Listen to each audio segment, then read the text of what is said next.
lakas ng ano ni Mandrasyong tol, orasyon.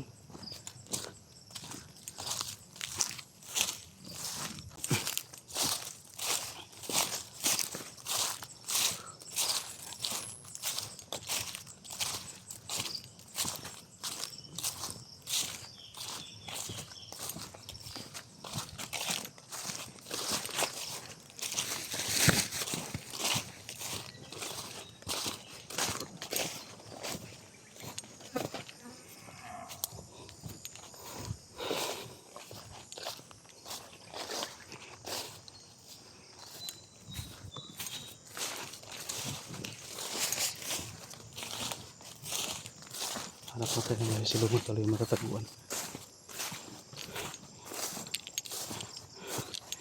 Ito, ganda dito. Tago siya.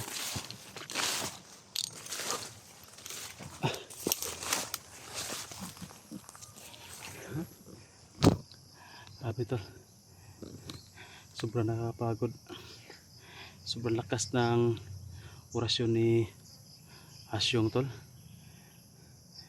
Unang tira pa lang niya sa akin, parang naninikip na yung ano ko, dibdib ko sa sobrang sakit. Kung siguro tol, kung ordinaryo lang yun na tao na natamaan nun, diretso siguro. Buti may pananggalang tayo, kahit na papaano ay nabawas-bawasan yung lakas ng orasyon niya na tumama sa akin. Nagkahiwalay kami ni tol, ni Bito, pero kanina nakahanap din ng tsimpo na chata natin na kasi tol, chinat ko siya na wag na lang dumiretso sa wag na lang dumiretso sa kampo kasi may sumusunod sa amin, no? May sumusunod daw sa kanya, may sumusunod din sa akin dito tol. Buti na natin, pero nandyan pa rin yan, nakasunod pa rin sa atin. Nalusutan lang natin tol, medyo malayo pa, pero nasundan yung mga bakas na dinaanan natin. Kaya sa hindi magkatagal tol ay matuntun rin nila dito yung kinalalagyan ko. Pero pahinga muna tayo, bahala na. Yun tol, natunugan pala ni Asyong tol yung plano namin, no? Kasi pagtira niyang orasyon kay Bito, hindi na nakapalag si Bito, tamaan taga si Bito tol, na tumilapon pati ako din. Pag sunggaban ko sana orasyonan ako, tumilapon din ako tol. Kaya sinabi ko, sumigaw na ako kay Bito na plan B na lang, kasi baka mahuli pa kami, delikado. Yun tol, yun pala, no? Chinat na natin si Bito na diretso na uwi doon sa kubo, huwag nang bumalik pa sa kampo niya, baka madamay pa yung mga tauhan niya kung matuntun yun sa mga tauhan ni Commander Asyong yung kampo. Kaya ngayon ay uuwi na rin ako tol, diretso na tayo sa pag uwi. Kaso lang may sumusunod sa akin, iniligaw ko muna. Kung mailigaw natin yan tol, makakauwi tayo.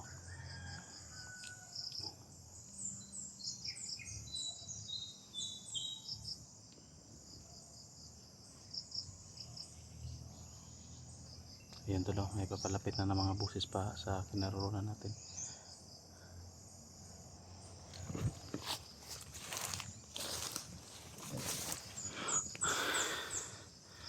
Tago lang muna tayo.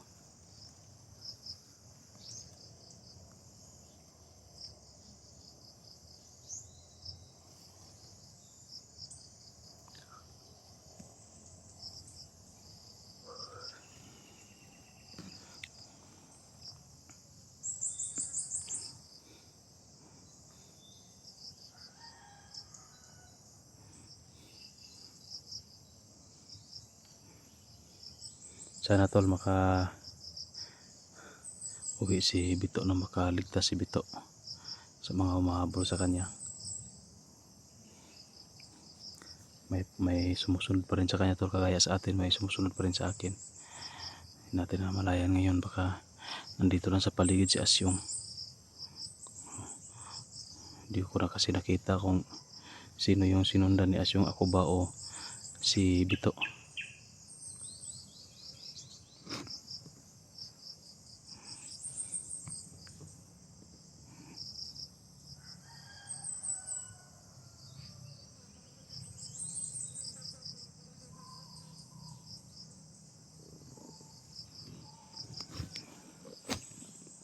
Shoutout nga pa pala no, sa mga admin natin, kay Ma'am Daphne, kay Ma'am Rosny, Ma'am Tess, Ma'am Giselin at Isalubi, Ma'am Edna Aligro, Lia Komoto,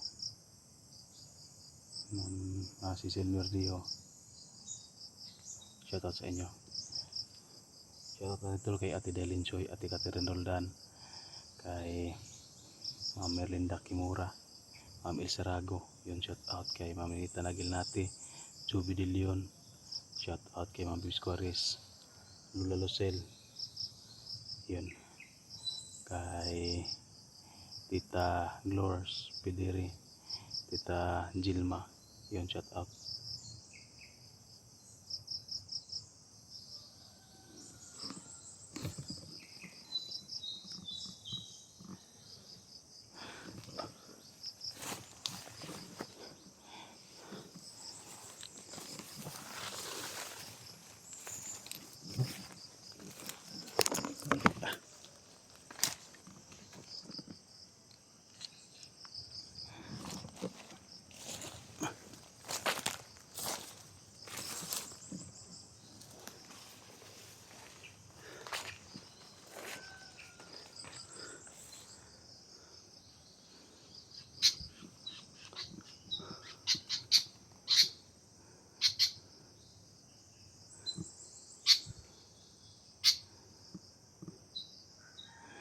Mga ibon doon.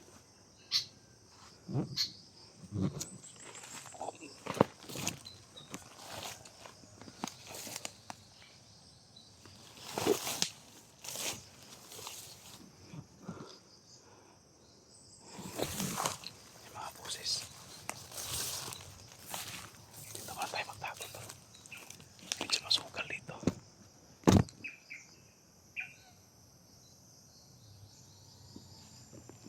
Delikado kung magpapatuloy tayo ito.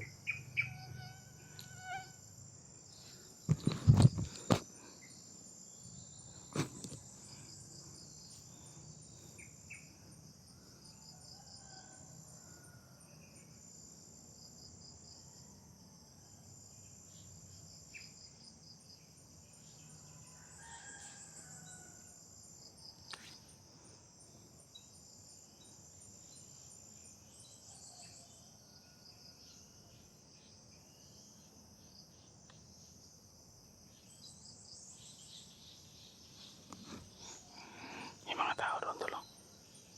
Doon banda. Hindi na masyado maklaro dito.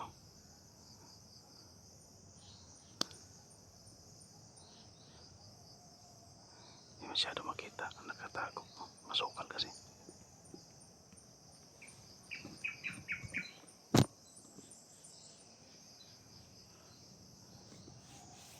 Hindi kami, yung plan B kasi namin ni Bito tol, didiretso kami sa kampo, no? Pagka magkahiwalay kami, kasi alam ko naman talaga tol, kapag magkabulabog ay magkahiwalay talaga kami kasi umikot yung isa tapos ako sa likuran, yung isa sa harapan. Kung magkabulabugan yan, ganun kasi yung takbo, no? Kaya magkahiwalay talaga kami. Kaya yung plan B namin tol ay diretso sa kampo ni Bito.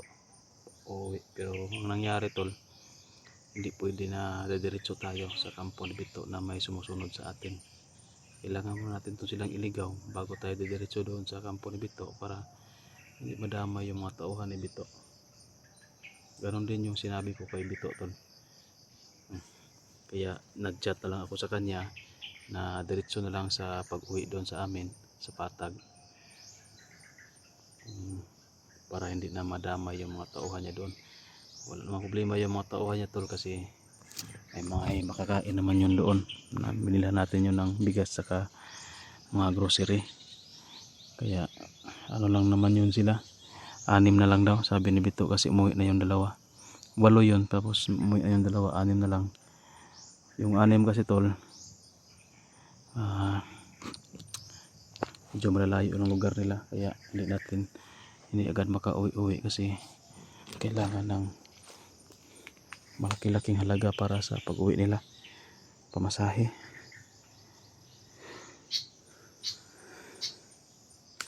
Kaya temporary muna sila doon sa kampo.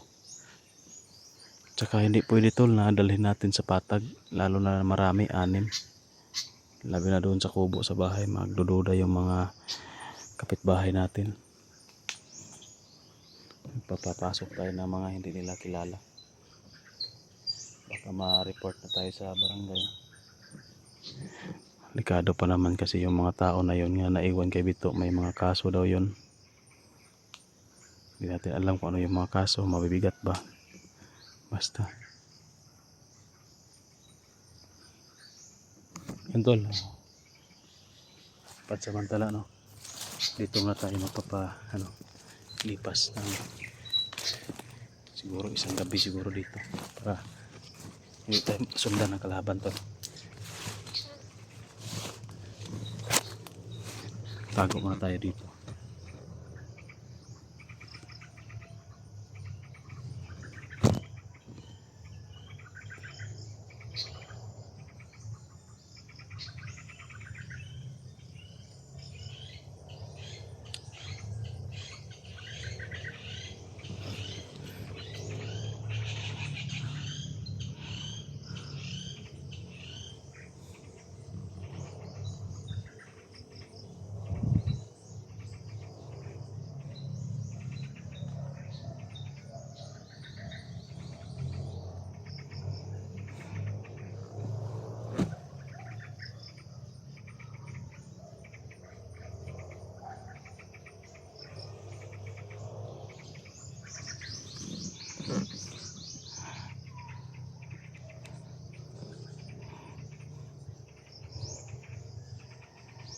Hanap tayo ng tol, hanap na tayo ng signal, baka may signal dyan sa taas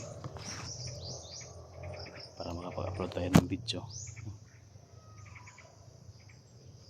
para may update tayo sa mga kasama natin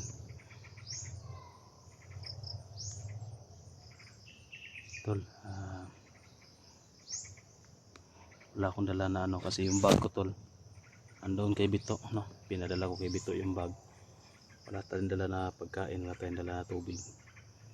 Didiskarte na ako dito tol. May dala tayo na, may makain tayo at may mainom. May mga buko naman dyan sa taas, kaso yung punyal ko doon din sa bag. Wala tayong dala, pero diskarte lang tayo, sanay naman tayo sa ganito.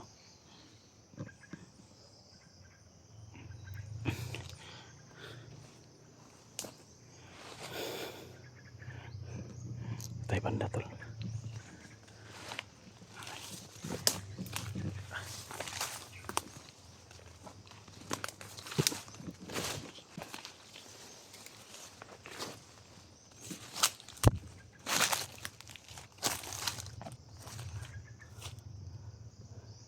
Doon tayo pandas taas. Hanapin na signal para makapag-upload tayo ng video at tayo update sa mga kasama natin. Kukumustahin na natin sila Bito tol. Baka paalis na siya, kasi ako medyo matatagalan siguro ako dito kasi marami yung mga ligid-ligid dyan oh.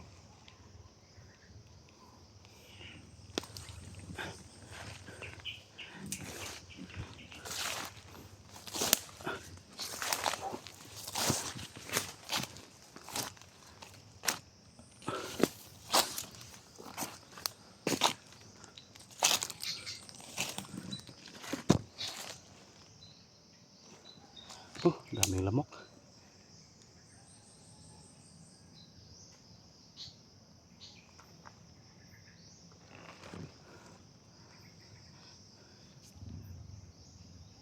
So yan lang muna sa video natin tol.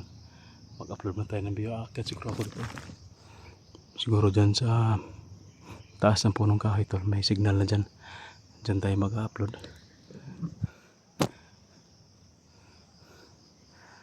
pakishare lang po ng video tol, at i-share nyo kay Bito yung video natin para malaman niya na ligtas ako. At yung plano natin na uuwi ay yun yung ano natin gagawin. Kaya maraming salamat po sa inyong panonood tol. Ingat kayong lahat. Please bye bye muna. Upload na tayo ng video. Tayo akyat oh.